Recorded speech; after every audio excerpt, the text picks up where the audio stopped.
తాకట్లో ఉన్న మీ బంగారాన్ని విడిపించి ఆ రోజు ఆన్లైన్ రేటుకి కొంటాం. Sharma gold company.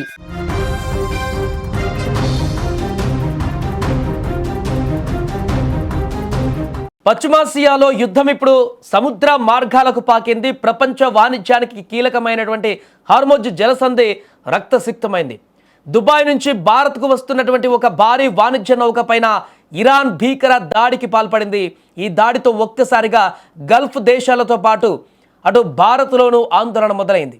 అసలు ఆ నౌకపై దాడి ఎందుకు జరిగింది, గల్లంతైన ఆ ముగ్గురు ఎవరు, ఇప్పుడు పశ్చిమాసియాలో పరిస్థితులు ఎంత భయంకరంగా ఉన్నాయో ఈ వీడియో క్లియర్గా మనం తెలుసుకోవచ్చు. దాంట్లో చూస్తే థాయిలాండ్కు చెందినటువంటి మయూరి బ్యాంకాక్ అనే వాణిజ్య నౌక యుఏఈలోని ఖలీఫా పోర్టు నుంచి గుజరాత్లోని కాండ్లా ఓడరేవు లక్ష్యంగా బయలుదేరింది.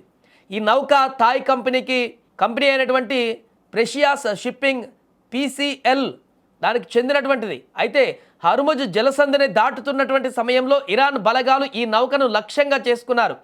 నౌకలో మొత్తం 23 మంది సిబ్బంది ఉండగా దాటికి నౌక తీవ్రంగా దెబ్బతింది. అప్రమత్తమైనటువంటి ఒమన్ నౌకాదళం వెంటనే రంగంలోకి దిగి 20 మందిని సురక్షితంగా కాపాడింది.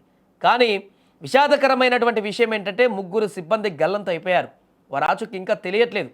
వారి ఆచూకీ కోసం గాలింపు చర్యలు కూడా కొనసాగుతున్నాయి. ఇకపోతే ఈ దాడి భారత్కు పెను సవాలుగా మారింది. కాండ్లా పోర్టుకు రావాల్సిన నౌకపైన దాడి జరగడంతో భారత నౌకాదళం హై అలర్ట్ ప్రకటించింది. ఇప్పటికే ఎర్ర సముద్రంలో హౌతీ రెబల్స్ దాడులతో సతమతమవుతున్న వాణిజ్య నౌకలకు ఇప్పుడు హార్మోజ్ జలసంధిలో ఇరాన్ దాడులు అదనపు తలనొప్పిగా మారాయి. దీనివల్ల వస్తువుల రవాణా ఖర్చు పెరగడమే కాకుండా పెట్రోల్ డీజిల్ ధరలపైన కూడా ప్రభావం పడేటువంటి అవకాశం ఉంది. అయితే ఇటీవల ఇరాన్ నౌకలకు భారత్ ఆశ్రయం కల్పించింది. అయినప్పటికీ కూడా భారత్కు వస్తున్నటువంటి నౌకలపైన దాడి చేయడం కొంత ఇబ్బంది కలిగించేటువంటి విషయం. కాగా హర్ముజ్ జలసంధి గుండా దాదాపు 20% చమురు రవాణా జరుగుతుంది. దీనిని ఇరాన్ తన ఆధీనంలోకి తీసుకోవడంతో ఇప్పుడు ప్రపంచవ్యాప్తంగా చమురు గ్యాస్ సంక్షోభం తలెత్తింది. ఈ నేపథ్యంలోనే అమెరికా అధ్యక్షుడు ట్రంప్ హర్ముజ్ జలసంధిని స్వాధీనం చేసుకుంటారని ప్రకటించారు.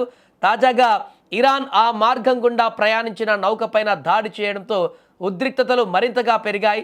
అది కూడా భారత్కు వస్తున్నటువంటి ఒక నౌకపైన ఇరాన్ ఈ రకమైనటువంటి దాడికి చేయడం ఇప్పటివరకు గల్ఫ్ దేశాలకు సంబంధించినటువంటి నౌకలు లేదా గల్ఫ్ దేశాలకు సంబంధించినటువంటి ప్రాంతాలనే లక్ష్యంగా చేసుకున్నటువంటి ఇరాన్ ఇప్పుడు ఏకంగా భారత్కు వస్తున్నటువంటి నౌకను కూడా టార్గెట్ చేయడం అనేది పూర్తిగా దీన్ని భారత్ కూడా నిశ్చితంగా పరిశీలిస్తుంది. ఎందుకంటే కొద్ది రోజుల క్రితం ఆల్రెడీ మనం చూసాం, శ్రీలంక నుంచి భారత్కు వస్తున్నటువంటి సందర్భంలో ఆ పరిసర ప్రాంతాలలో ఇరాన్కు సంబంధించినటువంటి ఒక నౌకని భారత్ తమ యొక్క ప్రాంతంలో రక్షణ కోసం ఇరాన్ నౌక ఆశ్రయం కోరితే భారత్ ఆశ్రయం ఇచ్చేసింది.